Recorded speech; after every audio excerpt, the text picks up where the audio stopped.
दूसरा पक्ष कहता है हमने कर्जा माफ किया।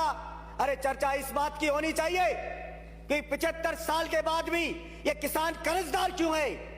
कोई भीख नहीं मांग रहा आपसे कि उसको कर्जा के जरा सा माफ कर दिया, ऐसे दिखाया जाता है पता नहीं क्या कर दिया। सभापति महोदय, जब तक उसकी फसल का दाम नहीं मिलेगा तब तक उसकी स्थिति सुधर नहीं सकती। जब तक उसके खेत को पानी नहीं मिलेगा, उसे बिजली समय पर नहीं मिलेगी, उसे बीज खाद नहीं मिलेगा, तब तक अपन केवल सहानुभूति नहीं बटोर सकते कि हमने कर्जा जरा सा माफ कर दिया। ऊंट के मुंह में जी रहा है वो। सभापति महोदय, मैं कुछ आंकड़े रखना चाहता हूं सदन में। 1967 में आईएएस की सैलरी हुआ करती थी 250 रुपए, जो आज वो 3 से 3.5 लाख रुपया महीना हो गई है।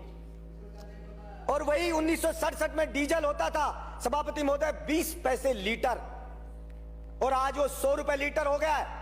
सभापति महोदय, सोना होता था 200 रुपए का 10 ग्राम 1 तोड़ा, आज वो 60,000 रुपए हो गया है। और गेहूं था 70 रुपए का क्विंटल, जो आज 1800 रुपए क्विंटल में बिक रहा है। यानी कि आईएएस की बढ़ोतरी सैलरी में कितनी हुई? 1500 गुना। डीजल में बढ़ोतरी कितनी हो गई? 500 गुना।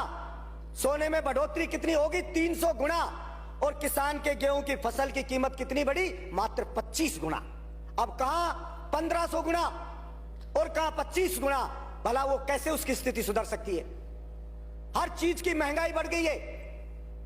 कृषि के उपकरण है, उनकी महंगाई बढ़ गई है, लेकिन उसकी फसल को नहीं खरीदती सरकारें। अब गेहूं पे 10% बढ़ाई है, 200 ये कह दिया 2110 रुपए। सभापति महोदय, हमारे मंत्री जी हैं, खुद किसान हैं, वो जानते हैं कि खर्चा गेहूं पे 1 बीघा का खर्चा किसान का आता है 1800 रुपया बीघा पे आता है। 18 जैसे एक जो क्विंटल पर 1800 और 18,000 रुपया 1 बीघा पे आता है। मात्र 10 क्विंटल के लगभग गेहूं पैदा होता है। जो 1800 के हिसाब से बेचे तो 18,000 का वार, उसका खर्चा भी 18,000 आता है, पैदा भी 18,000 हो रहा है। तो उसकी स्थिति भला कैसे सुधरेगी?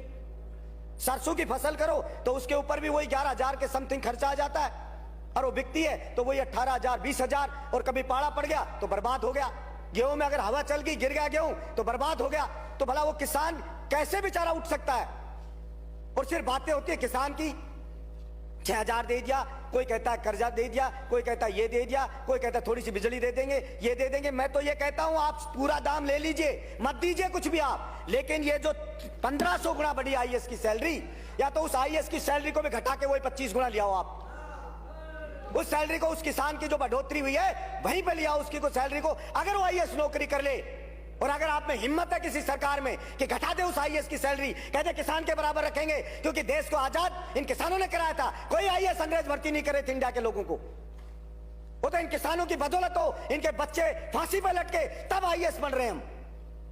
लेकिन पॉलिसी बनती है तो वही आईएएस राय देते हैं सरकार को कि बजट नहीं है, किसान को पैसा नहीं दे सकते, किसान की फसल को नहीं खरीद सकते। मैं कहता हूं एमएसपी 2110 रुपए गेहूं की क्यों हो?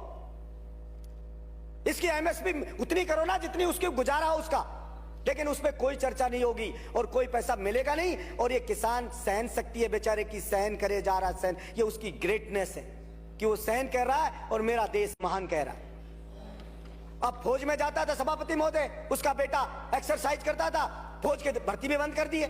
पुलिस में जाता था सभापति महोदय, दौड़ भाग करता था, खेत में काम करता था, फिजिकल फिट होता है, मजबूत होता है, बहादुर होता है, दौड़ भाग करके पुलिस कांस्टेबल बन जाता था। कोई मिलिट्री में जाके, अब मिलिट्री का भी बन, पुलिस कांस्टेबल में आईएएस जैसा पेपर पकड़ा देते हैं। उसकी फिजिकल फिटनेस को कोई देखते ही नहीं है। अब उसमें पेपर में कौन सेलेक्ट होता है? वही जो ट्रक चलाने वाला खरीद के 10 लाख मिलाया वो सेलेक्ट हो जाता है। इसलिए सभापति महोदय, मैं आपके माध्यम से सरकार से गुजारिश करता हूं कि केवल किसान किसान बात करने से नहीं होगा। वास्तव में आज किसान को सबसे ज्यादा न्याय की जरूरत है, और उसके साथ हमें न्याय करना पड़ेगा। नहीं वो किसान के बच्चे जो अंग्रेजों से लड़े थे, जिस दिन उसने ठान लिया उस दिन फिर आप सोचना क्या हाल होगा। इसलिए मैं समझता हूं उठा उठा के फेंक देंगे और होगा क्या? मूली की तरह पाड़ पाड़ के फेंक देंगे आपको, और क्या होगा? ये होगा। इसलिए कभी कभी उस किसान की हिम्मत को ना ललकारे सरकार कि वो लड़ नहीं सकता या अपना हक हासिल नहीं कर सकता। वो तो अपने देश में आस्था रखता है, तो सहन करे जा रहा है। और ये सभापति महोदय, मैं बात करूंगा जैसे आवारा पशुओं की, ये एक बड़ा आंदोलन इन आवारा पशुओं के लिए भी होगा। किसान की फसल को खा रहे हैं ये रोजड़े, सुअर, आवारा। और मैंने पहले भी कहा, अरे आदमियों की नसबंदी करते हो, इनकी नसबंदी करके ही रोक दो। हम छोटे बच्चे थे तो बछड़ों की नसबंदी करवाता था किसान। आवारा ये जब नंदी है उनकी नसबंदी कर दो। और गाय को अगर सच में बचाना चाहते हो, आप गौशाला में अनुदान देते हो, किसान को दो ना अनुदान, कि वो घर पे गाय को पाले। हम अनुदान देंगे तो किसान की स्थिति भी सुधरेगी और हमारी गाय माता भी बचेगी। लेकिन किसान को तो देना नहीं चाहते, क्योंकि सब जानते हैं अगर उसके पास, अगर उसकी रोटी पेट में आ गई, उसको थोड़ा जीने का मिल गया तो सोचने लग जाएगा वो कि कौन क्या कर रहा है। वो आईएएस हजारों करोड़ रुपए खा रहे, फिर भी 1500 गुना सैलरी बढ़ा रहे हो। जाके देखो एक आईएएस बनता है तब क्या घर होता है उसका, और 5 साल बाद देखो उसके बच्चे मर्सिडीज में घूमते हैं, विदेश में पढ़ते हैं। क्या कभी सरकार ने पूछा है कि कहां से आ गया है पैसा? फार्म हाउस है बड़े बड़े, और बड़े बड़े मंत्री जाते हैं और जाकर फार्म हाउस में उसके पार्टी करके आ जाते। कभी पूछा किसी ने कि ये कहां से लिया? लेकिन कोई नहीं पूछा जाता। इसलिए मैं आशा रखता हूं कि किसान के ऊपर रियल में कोई उसकी दशा सुधारने पर निर्णय होगा। धन्यवाद सभापति।